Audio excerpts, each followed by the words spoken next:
என் மாமா பேச்சுக்கு மதிப்பு கொடுத்து உங்ககிட்ட மன்னிப்பு கேட்க வந்தேனே தவிர உன் கூட கூத்தடிக்கிறதுக்காக இல்ல. ஜாக்கிரதை.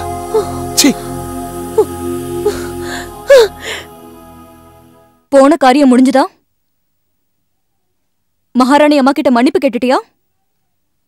முன்ன பின்ன யோசிக்கிற பழக்கமே இல்லையா உனக்கு? யார் என்ன சொன்னாலும் தலையாட்டிடுவ, எதை செய்ய சொன்னாலும் செஞ்சிடுவ. ஆமா, எங்க அக்கா சந்தோஷத்துக்காகவும் எங்க மாமா கௌரவத்துக்காகவும் நான் எதை வேணாலும் செய்வேன். ஏன் தெரியுமா?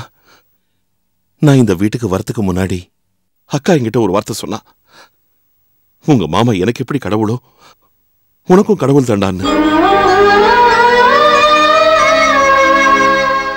இன்னைக்கு அந்த கடவுளே தப்பு செஞ்சுட்டாரே. கீதா, நாம தப்பு செஞ்சா நம்மள தண்டிக்கிறதுக்கு கடவுள் இருக்காரு. ஆனா அந்த கடவுளை தப்பு செஞ்சா அதான் சரியான வழின்னு நினைச்சு ஒதுங்கிடணும். இல்ல, நம்ம வழியை நாம பாத்துக்கணும். ஆனா குத்தி காட்டக்கூடாது கீதா.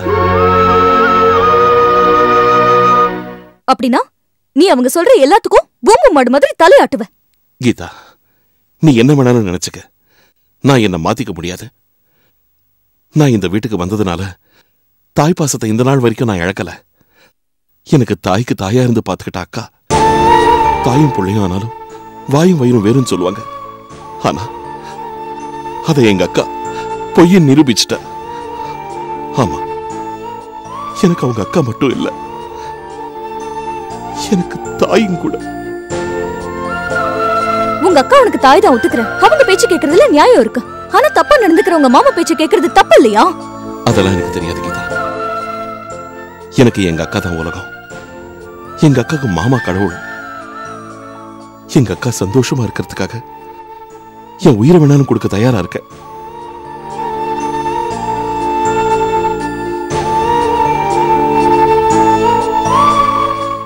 எடுத்துக்கங்க. அழகு, நீ என்ன வேணா சொல்லு, என்ன கேட்டா விஸ்கில இருக்கிற கிக்கு வேற எதுலயுமே கிடையாது.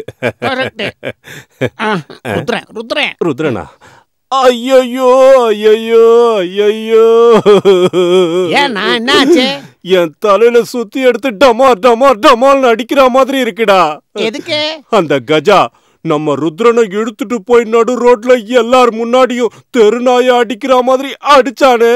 அத பார்த்து இந்த ஊருக்காரங்கெல்லாம் அப்படின்னு துப்புனது நமக்கு அவமானம் தானடா, அவமானம் தானே. அதான் அந்த ருத்ரனே பெருசா எடுத்துக்கல, நீ எதுக்காக ஃபீல் பண்ற? ஏய், என்னடா லூசு மாதிரி பேசுற? பைத்தியக்காரா பைத்தியக்காரா. என்னது? ருத்ரன் யாருடா? என்னோட க்ளோஸ் ஃப்ரெண்டுடா. அவர் அடிச்சா என்ன அடிச்சா மாதிரி, அவருக்கு ஒரு அவமானம்னா எனக்கும் தான்டா. கரெக்டா இல்லையா? கரெக்ட்.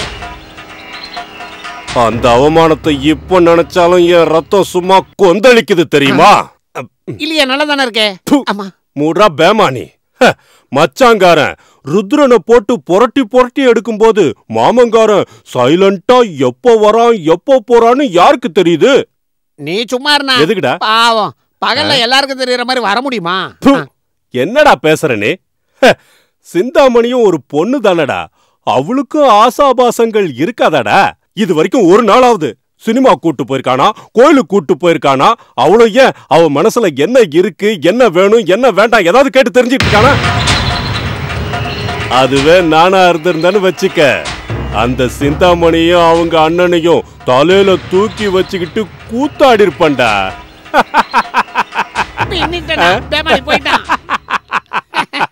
டே அழகு, நான் பத்த வச்சது எவ்வளவு தூரம் பரவுன்னு பாரு. உனக்கு கிட்னி இருக்குன்னா ஏன்னா அது கிட்னி இல்லடா, வேற என்னது? லிவர். போடா லூசே. என்னது? இல்ல, நீ கரெக்டா சொன்னேன்னு சொன்னேன். மாமா மாமா, என்ன மாமா நீங்க எப்ப வருவீங்கன்னு தெரியாது, எப்போ போவீங்கன்னு தெரியாது. ஒரு நாளாவது என் தங்கச்சியோட நல்லது கெட்டது யோசிச்சிங்களா? அவளுக்கு என்ன வேணும்னு கேட்டிருக்கீங்களா? பாவம், அவளுக்கும் உங்க கூட வரணுங்கிற ஆசை இருக்கும்ல, ஆனா கேட்க தான் கூச்சப்படுறா. என்னம்மா பேசாம இருக்க? கேளு. பரவாயில்ல விடுனா, என்ன 4 பேர் இருக்கிற இடத்த கூட்டிட்டு போனா இவரோட கௌரவம் பாழா போயிடும். அதெல்லாம் ஒண்ணும் இல்ல, நேரம் வரப்ப நானே கூட்டிட்டு போறேன். அக்கா, கீதா, சீக்கிரம் வாங்க. இருடா வரோம். ஏன் இவ்வளவு அவசரப்படுற? மாமா கோயிலுக்கு போயிட்டாரு, வாங்க சீக்கிரம் வாங்க. வாங்க. அண்ணா நம்ம நினைச்சது நடக்குமா? நடக்கும் மாவா? பாத்துக்கிட்டே இரு, உனக்கே புரியும். ஒருவேளை நடக்காம போனா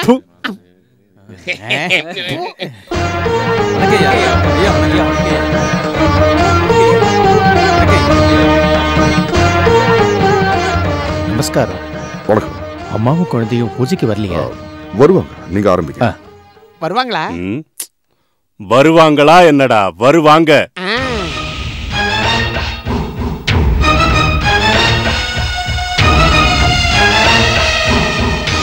அண்ணா அங்க பாருண்ணா. எங்கடா? அங்க பாருண்ணா. எங்கடா? அங்க பாருண்ணா.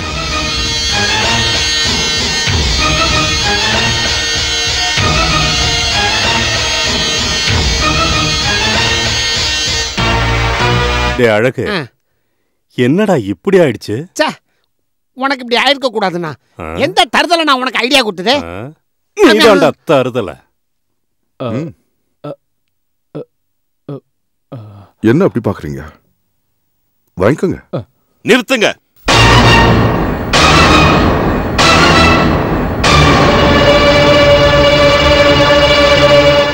கடவுளுக்கு சாத்திரத்துக்காக துணியை கொடுக்கிற அருகது அக்காவுக்கு மட்டும்தான் இருக்கு, இவளுக்கு. கஜா மாமா, எங்க அக்காவை அக்னி சாட்சியை கல்யாணம் பண்ணிக்கிட்டீங்க. அதனாலதான் இந்த ஊர்ல இருக்கிற எல்லாரும் எங்க அக்காவுக்கு மரியாதை கொடுக்கறாங்க. இந்த கடவுள் பூஜை உங்க 2 பேர் கையால தான் நடக்கணும். பூஜை யார் கையால நடக்கணும், யார் கையால நடக்கக்கூடாது முடிவு பண்ண வேண்டியதுன்னா பூசாரியா தட்டை வாங்கிக்கோங்க. இன்னைக்கு சிந்தாமணி கையால தான் பூஜை நடக்கணும். நான் உயிரோட இருக்கிற வரைக்கும் அது நடக்காது. நீ வாய மூடுற. நான் ஏங்க வாய மூடணும்? மாமா சொன்னா சரி, மாமா சொன்னா சரின்னு அவர் சொல்ல எல்லாத்தையும் செஞ்சேன். இன்னைக்கு உனக்கு அநியாயம் நடந்துகிட்டு இருந்தாலும் நான் பாத்துக்கிட்டு சும்மா இருக்கணுமா? இன்னைக்கு மாமா மட்டும் இல்ல, அந்த கடவுளை வந்து குறுக்க நின்னாலும் இந்த பூஜையை நான் நடக்க விட மாட்டேன். ஏன் உப்பு திரட்டு என்னைய எதிர்த்து பேசுறியா? அந்த விசுவாசம் இருக்கிறதுனால தான் நீங்க செய்யறது தப்புன்னு எடுத்து சொல்லி உங்க தப்ப திருத்திக்க சொல்றேன். அத சொல்றதுக்கு நீ யாரா?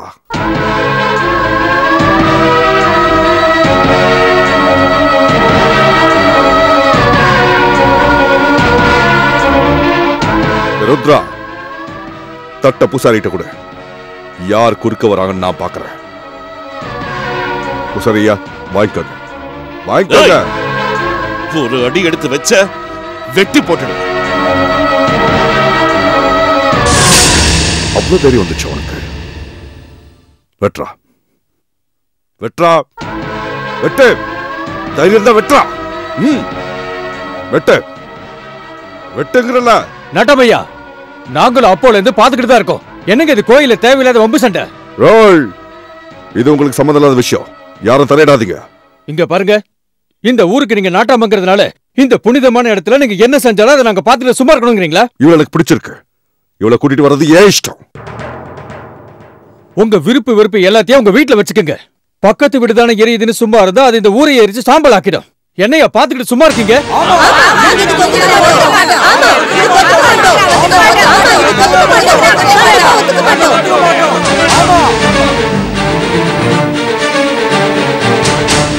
கிளி மாதிரி பொண்டாட்டிய வீட்டுல வச்சுக்கிட்டு இவருக்கு என்ன கேடு காலமா? கல்யாண வயசுல பொண்ணு இருக்க வெக்கமே இல்ல. சூடு சொன்னியே இல்ல, எல்லாத்தையும் கேட்டுக்கிட்டு இன்னும் எப்படி நிக்கிறாரு பாரு.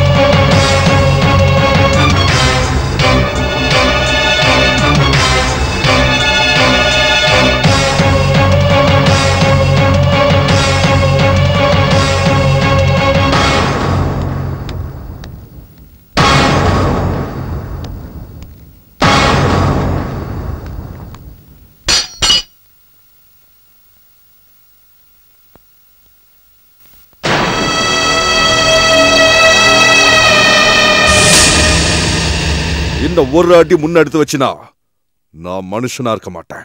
மாமா, யாரா அவருக்கு மாமா?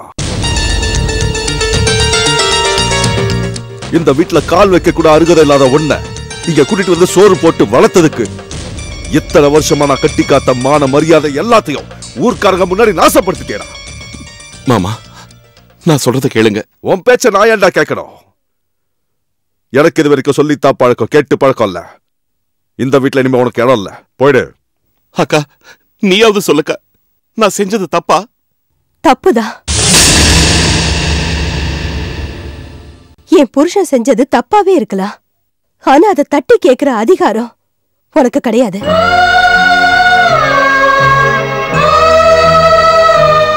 கீதா, நீயாவது. எங்க அப்பா சொன்னது உனக்கு உரைக்கலையா?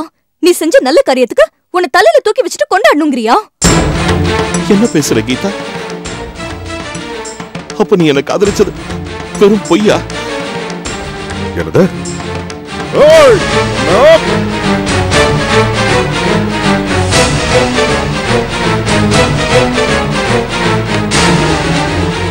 என் பொண்ணையே காதலிக்கிற அளவுக்கு உனக்கு தைரியம் வந்துச்சடா? ஏய், நான் உன்னை காதலிக்கிறேன்னு எப்ப சொன்னேன்? ஏதோ தாய் மாமன்னு கொஞ்சம் நெருங்கி பழகுனா அத காதல்ல தப்பா புரிஞ்சுக்கிறதா? உண்மையை சொல்லு, என்ன கல்யாணம் பண்ணிக்க உனக்கு என்ன அருகதை இருக்கு?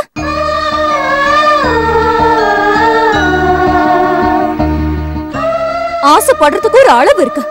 எங்க அப்பா எல்லா மிருகங்களையும் வளர்க்கறாரு, அதுல நீயும் ஒண்ணு. நாய்க்கு சோறு போடுறப்போ அது கைய கடிக்க வந்தா அதை விரட்டி அடிக்காம இருக்க முடியாது. ஏன்னா அதுக்கு விசுவாசம் இல்லைன்னு அர்த்தம்.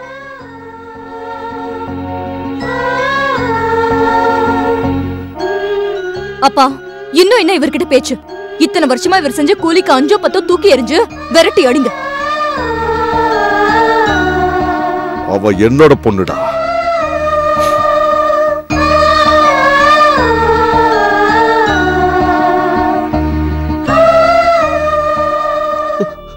அக்கா, என்னக்கா இதெல்லாம்?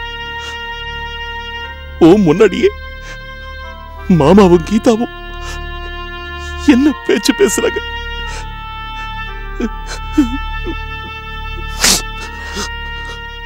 அவங்க பேசுறதுல என்னடா தப்பு இருக்கு? ஆமா, நீ கூலிக்காரன் தான். பாசம் நேசத்துக்குலாம் இடம் கிடையாது. அவங்க மனிதாபிமானங்கிற வார்த்தையை மறந்துட்டாங்க. அதனாலதான் இப்படி எல்லாம் நடந்துக்கிறாங்க. கால நேரம் பார்க்காம நீ செஞ்சது எல்லாத்தையும் அவங்க மறந்துட்டாங்க. இது அவங்க வீடுப்பா. அவங்க விருப்பப்பட்டா இருக்க சொல்லுவாங்க, இல்லைன்னா துரத்தி வெளியே அனுப்பிடுவாங்க.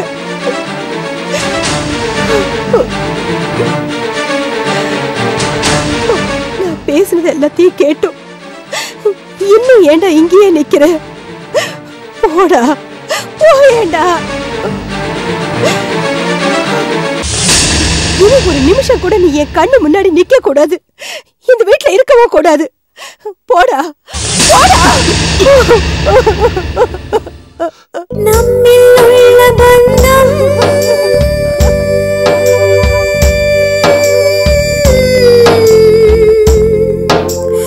உண்மை தானே சொல்லும்.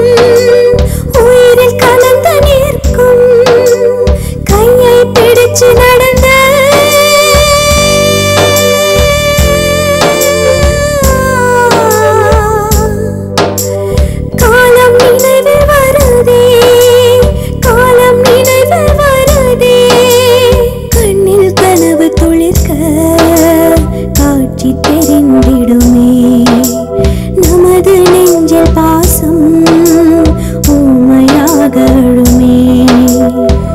வாழ்க்கையொரு நாடக மேடை, பல வேஷம் வந்து போகும். நம்மில் உள்ள பந்தம்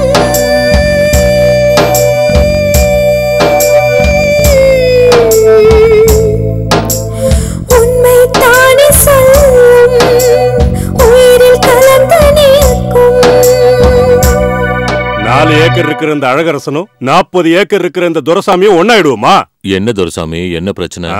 இன்னும் என்னென்ன நடக்கணும்? இந்த கூறுகட்ட பய காலடா கழுத. எனக்கு சமமா உட்காந்து சீட்டாடுறதே பெரிய விஷயம். இதுல கையில ஸ்டைல சிகரெட் வேற. என் வண்டி கழுவு கூட லாய்க்கு இல்லாத பய போறம்போக்கு. நானே மானங்கெட்டு போய் உங்க கூட உட்காந்து சீட்டு விளையாடிக்கிட்டு இருக்கேன். எப்படி இருந்தடா துரசாமி? இப்படி ஆயிட்டியாடா. கவலைப்படாத துரசாமி, என் தங்க ஒரு அவகாசத்துக்காக எதிர்பார்த்துட்டு இருக்கா. அதுக்கப்புறம் அவனுக்கு சாவுமணி, உனக்கு சிந்தாமணி. உண்மையாதான் சொல்றீங்களா? சத்தியமா சொல்றேன். அப்படின்னா இப்ப பாருங்க ஆட்டத்தை. முதல்ல காடை புடிச்சு காட்டு, அப்புறமா ஆட்டத்தை காமிக்கலாம். இன்னில இருந்து உங்க கூட நான் சீட்டை விளையாட மாட்டேன். டேய், எதுக்குடா இப்ப சீட்டு தூக்கி போட்ட? தடியன் கூடலாம் ஆட மாட்டேன். ஒன்ன மாதிரிதான் எவனோ ஒருத்தன் ஏதோ கழுவ தெரியாம எதையோ கோணலா இருக்குன்னு சொன்னான். ஒன்ன மாதிரிதான் எவனோ ஒருத்தன் ஏதோ கழுவ தெரியாம எதையோ கோணலா இருக்கு.